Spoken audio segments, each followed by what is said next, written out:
వృచ్చికం వారి కనుక చూసుకున్నట్లయితే మీకు ఉన్న గ్రహస్థితి చతుర్థ స్థానంలో కుజుడు రాహు వక్రించిన బుధుడు ఉన్నాడు. పంచమంలో శని శుక్ర రవి యొక్క సంచారం జరుగుతూ ఆ యొక్క శుక్రుడు 27వ తేదీ నుంచి 6వ స్థానంలోకి వస్తూ దశమంలో కేతువు, చంద్రుడు మకర రాశి నుంచి కర్కాటక రాశి వరకు ఈ నెల సంచరిస్తాడు. ఈ యొక్క గ్రహస్థితిని అనుసరించి మీకు ఎలా ఉండబోతుంది, ఏ విషయాల పట్ల మీరు ప్రత్యేకంగా జాగ్రత్తగా ఉండాలి, ఏ దేవతారాధన చేసుకోవాలి అనేటువంటి అంశాలు చెప్తుంది నేనైనప్పటికీ చెప్పిస్తుంది సాక్షాత్ లలితా అమ్మవారిగా భావిస్తూ ఆ లలితాంబిక అమ్మవారి యొక్క అనుగ్రహం మీకు పరిపూర్ణంగా కలగాలని మనస్ఫూర్తిగా కోరుకుంటూ, ప్రధానంగా ఇక్కడ గమనించుకున్నట్లయితే మీకు మీ యొక్క లగ్నాధిపతి ఎప్పుడైతే 4వ భావంలో ఉన్నాడో రాహుతో కలిసి కొంచెం మీరు హెల్త్ విషయంలోని వాహనం మీద వెళ్ళేటప్పుడు కొద్దిగా జాగ్రత్తగా ఉండాలి. అదేవిధంగా ఏదైనా ప్రాపర్టీస్ తీసుకునే విషయంలో కూడా కాస్త జాగ్రత్త. కాకపోతే ఫైనాన్షియల్ గ్రోత్ పెరుగుతుంది పంచమంలో శుక్రుడు వచ్చినందుకు. బికాజ్ ఆఫ్ శని శుక్రుడు కలిసి ధనస్థానాన్ని చూస్తున్నాడు కాబట్టి. మరియు అదేవిధంగా మరొక విషయం ఏంటంటే ఇక్కడ ఈ ఉద్యోగ సంబంధించినటువంటి విషయంలో మార్పులు సూచిస్తున్నాయి. ఉద్యోగం అంటే కొంతమంది చూడండి వర్క్ ఫ్రమ్ హోమ్ అంటూ ఉంటారు. సో ఇంటి నుంచే చేసుకునేటువంటి యోగం కూడా కనబడుతుంది పర్టికులర్గా. అలాగే మరొక విషయం ఏంటంటే ఇక్కడ ఈ కాంబినేషన్ ఏదైతే ఉందో, ఈ దశమ స్థానంలో కేతు ఎప్పుడైతే ఉన్నాడో, పంచమ స్థానంలోకి రవి ఎప్పుడైతే వెళ్తున్నాడో, ఇవన్నీ కూడా ఏంటంటే ఉన్న ప్రదేశం కాకుండా మీరు ఇతర ప్రదేశాలకు వెళ్ళి ఉద్యోగం కోసం ప్రయత్నం కనుక చేసినట్లయితే 100% ఆ యొక్క ప్రయత్నం అనేటువంటిది సక్సెస్ అవుతుంది, గుర్తుపెట్టుకోండి. అలాగే మరొక విషయం ఏంటంటే ఇక్కడ సంతానం కోసం చేసే ప్రయత్నం కూడా ఫలిస్తుంది, కొత్త పరిచయాలు ఏర్పడతాయి.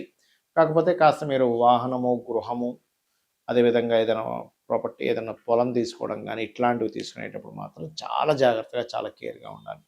ఇక మీరు నిత్యము చేయవలసినటువంటి దేవత ఆరాధన కూడా లలితా సహస్రనామాలు, అదేవిధంగా గణపతి యొక్క ఆరాధన. పంచమ స్థానంలో శుక్రుడు వచ్చాడు కాబట్టి కాలభైరవ అష్టకము, లలితా సహస్రనామాలు. ఉద్యోగ సంబంధించిన విషయంలో మరింత మీకు త్వరగా మీకు ఉద్యోగం కుదరాలి అని అనుకుంటే కనుక ఓం మాణిక్య మకుటాకార జానుద్వయ విరాజితాయై నమః అనే మంత్రం చేయండి. మరియు దీంతోపాటు కాస్త నువ్వులు కూడా కొంచెం దానంగా ఇవ్వండి. నువ్వులు, మినుములు, ఈ కందులు లాంటివి దానంగా ఇవ్వండి. నవగ్రహాల్లో ప్రత్యేకంగా కుజరాహు గ్రహాల దగ్గర దీపారాధన కనుక చేసినట్లయితే, మీరు ఇంటి నుంచి ఏదైనా బయలుదేరేటప్పుడు కూడా ఒక్కసారి స్కందుని తలుచుకొని కనుక బయలుదేరినట్లయితే ఖచ్చితంగా బాగుంటుంది. చాలామంది ఏంటంటే ఈ మనకు నెక్స్ట్ రాబోయేటువంటి ఉగాది విషయంలో కానివ్వండి, ఎందుకంటే మనకి పక్షంలో ఉగాది వస్తుంది కాబట్టి ఉగాదికి సంబంధించినటువంటి విషయంలో ఆదాయ వ్యయాలు, లేకపోతే రాజ్యపూజ అవమానాలు, ఏలినాటి శని, సర్పదోషాలు ఇవే చూసుకుంటుంటాం. అంటే కాలసర్పదోషం ఉంది కదా. అయితే వీటన్నిటికంటే ముఖ్యంగా మనం చూసుకోవాల్సిన విషయం ఏమిటి అంటే, మీరు మీ పర్సనల్ చార్ట్ అనేది ఒకటి ఉంది. ప్రతి జీవి కూడా వాళ్ళ యొక్క పూర్వజన్మలో చేసిన పాపకర్మలు, మంచి కర్మలు, వాటి వల్ల చార్ట్ అనేది మనకి క్రియేట్ అవుతుంది. పర్ఫెక్ట్గా ఆ యొక్క సమయంలోనే ఆ గ్రహస్థితి ఉన్నప్పుడే పుడతాడు జీవుడు. ఎవరెవరికి రుణపడి ఉన్నాడో ఆ రుణాలు తీర్చుకోవడానికి, ఎవరెవరు ఈయనకు రుణపడి ఉన్నారు వాళ్ళందరూ కూడా ఈ యొక్క జీవితంలో కలుస్తారు. అందుకని మనం ఏం చేయాలి, మన జన్మజాతకంలో లగ్నాన్ని ముందుగా పరిశీలన చేసుకోవాలి. అంటే మన లగ్నరీత్యా మనకి ఏ పూర్వజన్మ కర్మ వల్ల ఇది జన్మించాం. ఒక్కొక్క లగ్నానికి ఒక్కొక్క ఇది ఉంటుందండి. ఇప్పుడు మేషలగ్నం ఉందనుకోండి, వాళ్ళ పూర్వజన్మ కర్మ అంతా కూడా ఈ ఎవరికైనా అప్పులు ఇవ్వడం, తీసుకోవడం ద్వారా ఇరుక్కుపోతుంటారు. అది ప్రధానంగా చూసుకోవాలి. అదే వృషభం అనుకోండి, మీకు గురువులతో తెలియకుండానే గురువుల వల్ల యొక్క శాపం అనుకోండి, లేకపోతే అంటే ఏదైనా గురు సంబంధించినటువంటి దీంట్లో ఉంటుంటుంది వాళ్ళ లైఫ్ అంతా కూడా. మిథునం అనవసరంగా అగ్రెసివ్ అవ్వకూడదు, దానివల్ల వీళ్ళు పూర్వజన్మ కర్మలో ఇరుక్కుంటారు.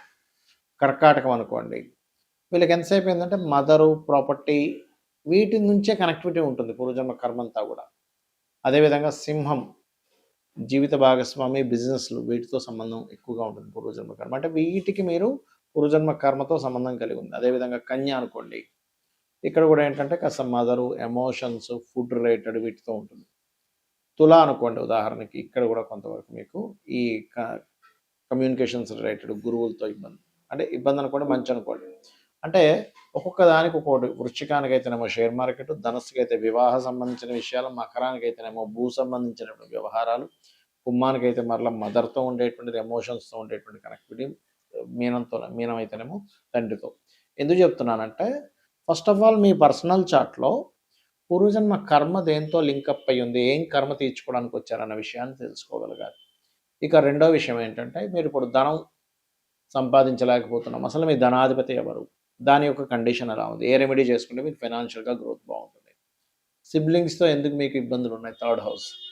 అదేవిధంగా ప్రాపర్టీ ఏ ఫేసింగ్ కొనుక్కోవాలి, ఎప్పుడు కొనుక్కోవాలి, ఎప్పుడు ఇన్వెస్ట్మెంట్ చేస్తే మంచిది, అసలు మీ పేరు మీద కొనొచ్చా లేదా, సంతాన అభివృద్ధి పంచమ స్థానం.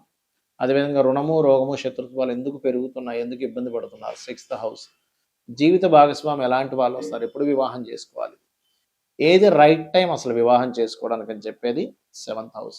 అలాగే ఆకస్మిక సంఘటనలు అనుకోండి, తండ్రి యొక్క తత్వము, తల్లి యొక్క తత్వం అనుకోండి, కెరియర్లో ఎందుకు ఎదగలేకపోతున్నారు అనుకోండి, అదేవిధంగా బిజినెస్లో ఎదగాలంటే అసలు మీరు ఏ బిజినెస్ చేస్తే బాగుంటుందని, లేకపోతే విదేశాలకు వెళ్తే బాగుంటుందా లేదా, ఎప్పుడు ఇన్వెస్ట్మెంట్ చేయాలి, ఇవన్నీ కూడా మీ పర్సనల్ చార్ట్లో ఉంటాయి, గుర్తుపెట్టుకోండి.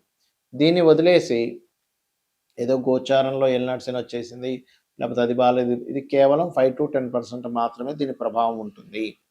అయితే ఆ 5 to 10% కూడా మీరు ఎందుకు రిస్క్లో పడాలి అనే దాంతో ఈ గోచారం ఎలా ఉంది, ఈ గ్రహస్థితి ఎలా ఉంది, ఈ జాగ్రత్తలు తీసుకోండి అని చెప్తూ ఉంటాం.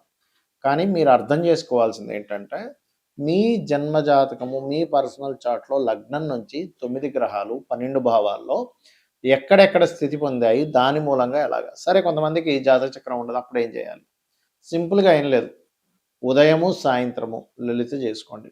మీ జాతక చక్రంలో ఉండే దోషాలను అమ్మవారే తిరిగి రాస్తుంది, 100% అందులో ఎటువంటి డౌట్ లేదు. ఎందుకంటే లలితా సహస్రనామాల్లో ఒక్క నామం పట్టుకొని మీరు రెగ్యులర్గా చాంటింగ్ చేసిన ఆ ఒక్క నామము పూర్వజన్మల్లో ఉన్నటువంటి అనేకమైనటువంటి పాపాలని దగ్ధం చేస్తుందట. కాబట్టి ఇలాగైనా చేయండి, కనీసం శ్రీమాత్రే నమః. లేదంటే నాకు ఫైనాన్షియల్గా ఇబ్బంది ఉంది, ఓం సంపత్కరీ సమారూఢ సింధుర వ్రజ సేవితాయే నమః. హెల్త్ బాగాలేదు, ఓం సర్వవ్యాధి ప్రశమని సర్వమృత్యు నివారిణి అగ్రగణ్య అచింత్య రూప కలికల్మష నాశినే నమః. ఇలాగా ఒక్కొక్క నామాన్ని ఒక్కొక్క దీన్ని బట్టి మీరు చేసుకుంటూ వెళ్ళవచ్చు, గుర్తుపెట్టుకోండి.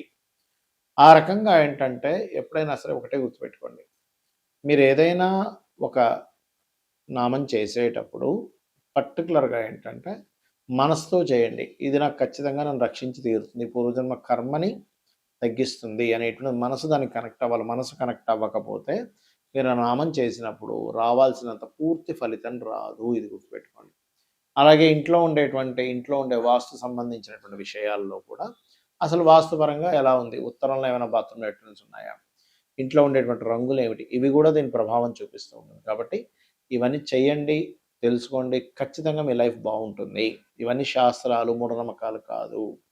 సో కాకపోతే ఏంటంటే, ఇప్పుడు చూడండి, మనకి డాక్టర్స్ కావచ్చు, ఇంజనీర్స్ కావచ్చు, లేకపోతే మనకి మెకానిక్ వెళ్తే బండి వెహికల్ చేసి రిపేర్ చేసేవాడు కావచ్చు, వాడు సరిగ్గా పూర్తిగా తెలుసుకోకపోతే ఏమవుతుంది, ఒకదానికోటి చేస్తాడు. అలాగే శాస్త్రాన్ని పూర్తిగా తెలుసుకునే ప్రయత్నం చేయండి. శ్రీమాత్రే నమః.